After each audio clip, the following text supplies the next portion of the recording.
What happens when the new girls' clubs that have helped women break barriers come under fire from the very top?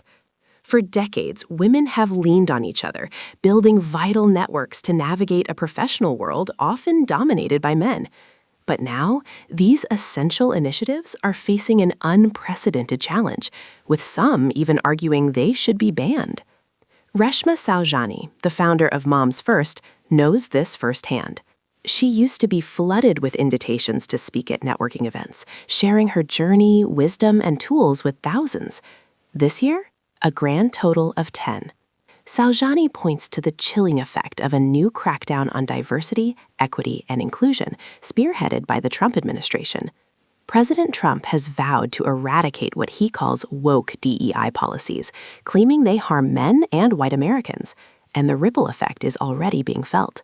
Fearing lawsuits and the loss of government contracts, major companies from McDonald's to Meta have scaled back their diversity programs.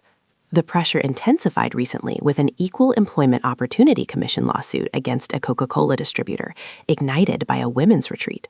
According to Saujani, this could jeopardize the powerful sisterhood that arose to counter the old boys network. She put it simply, women didn't build these networks because they wanted to, they built them because they had to. For generations, male bonding on golf courses and in exclusive clubs propelled men into plum positions. As women entered professional roles, they created their own networks to overcome discrimination.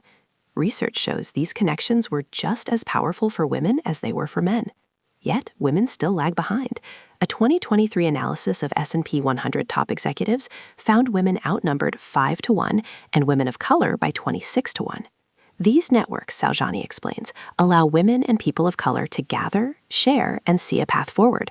Shutting them down, she argues, isn't about restoring meritocracy, it's about ensuring there isn't one. The EEOC, under Chair Andrea Lucas, views employer-sponsored sex-segregated events, or new girls' clubs, as no different from the old boys' clubs they succeeded.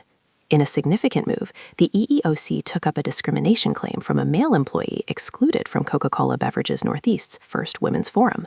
This event, themed Embrace Your Authenticity, gathered 250 female employees to hear from a keynote speaker on balancing work and life. The male employee claimed he would have attended if invited, leading to a lawsuit alleging unequal treatment and seeking compensation for emotional pain and mental anguish. This has sparked a heated debate. Civil rights advocates and employment lawyers question why the EEOC, which handles only a fraction of discrimination complaints, is dedicating resources to this type of case. As John Hyman, an employment law expert, put it, women banding together to build the relationships and visibility that have historically been handed to men is not the moral equivalent of the conduct that gave rise to the Civil Rights Act. He warns that the message sent isn't about enforcing the law equally, but using it as a weapon against the very communities it was designed to protect. However, critics of DEI initiatives argue the EEOC has a point.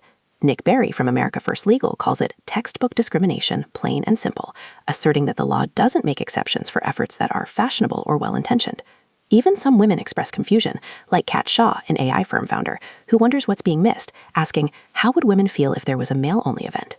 David Glasgow from NYU School of Law advises organizations to open affinity groups and mentorship programs to wider participation, fostering allies and reducing workplace resistance.